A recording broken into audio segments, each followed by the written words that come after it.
In the second half of Qatar versus Switzerland, the players were ready. They had their water. They were lined up, standing on the pitch, waiting to play football. And the referee made them wait. Not for an injury. Not for a safety check. He held 22 professional athletes still on the grass. A Whitney Houston song blaring over the stadium, the clock ticking. For one reason. Fox had not finished running its commercials yet. Stay with me.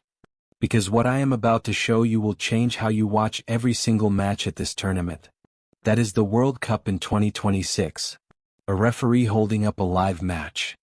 Not for the players, not for the game. But so a television network can squeeze in the last few seconds of an ad break.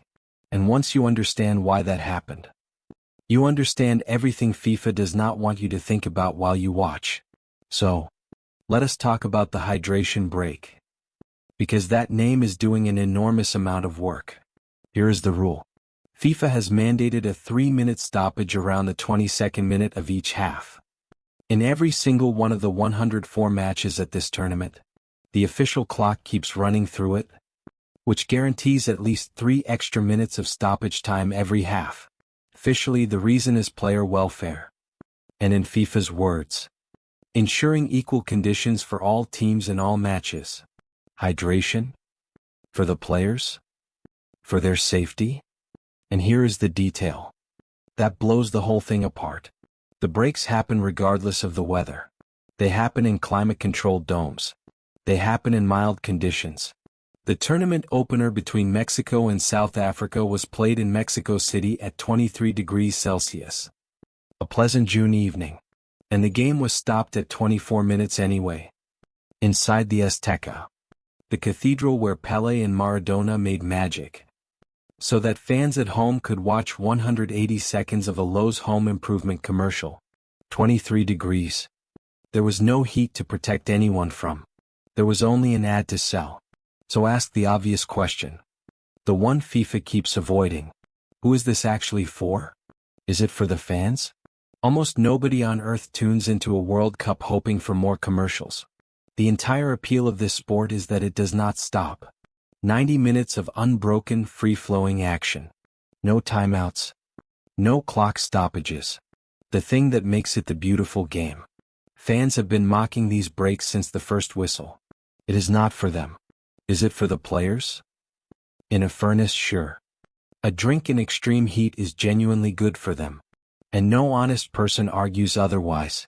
But nobody needs an emergency rehydration ceremony inside an air-conditioned dome at a comfortable temperature. The players did not ask for this. It is not for them either. So follow the money.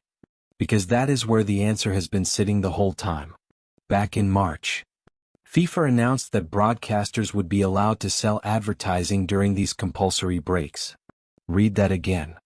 FIFA did not just create the stoppages. It opened them up as brand new, dedicated, sellable ad slots in the middle of live play, which lets it charge networks a fatter premium for the television rights. And the networks pounced. Fox in the United States cuts to full-screen commercials. Broadcasters in Brazil and Ireland took the slots too. The hydration break is a revenue product wearing a lab coat. And we know it is a choice. Because some broadcasters simply said no. In the United States, Telemundo refused to cut away at all. Keeping the camera on the pitch, showing the huddles, the replays, the analysis. Broadcasters in Mexico and the United Kingdom rejected the ads as well. Same break. Same rule. And yet some networks managed to not interrupt the football. Which means, every blank ad-filled cutaway on Fox was a decision. Not a necessity. Then Fox got greedy and showed its hand.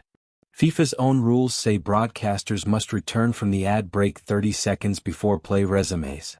In that very first match, Fox came back from a full-screen commercial about 10 seconds after the ball was already in play.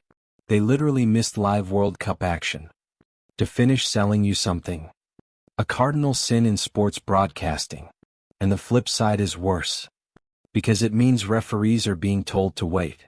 In Brazil against Morocco, the players were ready before the 3 minutes were even up.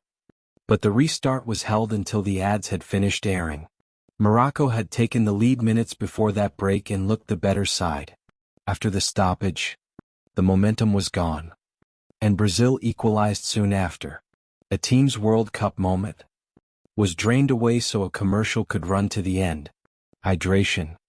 Now, here is the part that turns this from cynical into genuinely insulting. This is the same FIFA that arrived at this tournament on a crusade against wasted time. They are penalizing throw-ins not taken within 5 seconds. Substitutes have 10 seconds to get off the pitch. Goal kicks get punished for delay. They ban goalkeepers' tactical timeouts.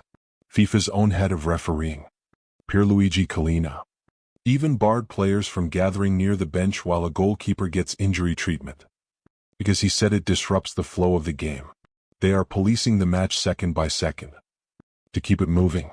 And then, those same officials dropped the single longest deliberate stoppage in the entire sport into the middle of every half and invite all the players to gather around the coach for 3 full minutes. The exact tactical huddle they outlawed under one name, they have reinstated under another. Pochettino has been spotted breaking out a laptop during them. The Korea coach openly admitted he used the time to drill instructions into his players. FIFA banned the tactical timeout and then rebuilt it, called it hydration, and sold ads against it. Jurgen Klopp put it best. Football, he said, is being held hostage by executives in air-conditioned offices, and these breaks are golden cages for sponsors. Let me be fair, because Storysphere does not pretend. Real heat is real. Some of these games will be played in brutal conditions. Florida is forecasting feels like temperatures around 105 degrees. In matches like that, water breaks are not just acceptable, they are essential. And anyone arguing otherwise is wrong. But that is exactly the point.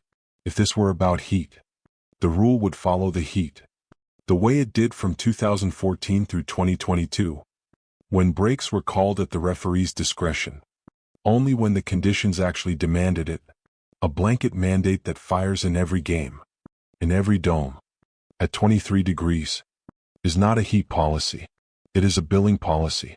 The weather is the cover story. European outlets are calling it the Americanization of soccer, which is darkly funny when you remember soccer is not even a top 4 sport on American television.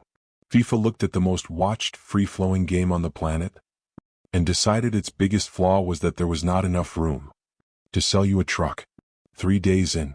And this tournament keeps telling you exactly what it cares about. Ticket prices, empty seats, evidence it will not show you. And now a referee freezing a match so the ads can finish. The water breaks are not the scandal. They are just the clearest proof yet that somewhere along the way, this stopped being about the football. So, what do you think?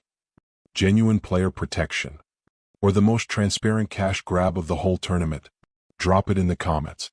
Here at Storysphere, I read everyone. A like genuinely helps more than you would think. And subscribe if you want World Cup coverage that will not pretend the commercial is for your own good. Football at this scale is never just a tournament. It is a moment in time. And right now, FIFA is interrupting that moment on schedule, twice a half, to sell you something.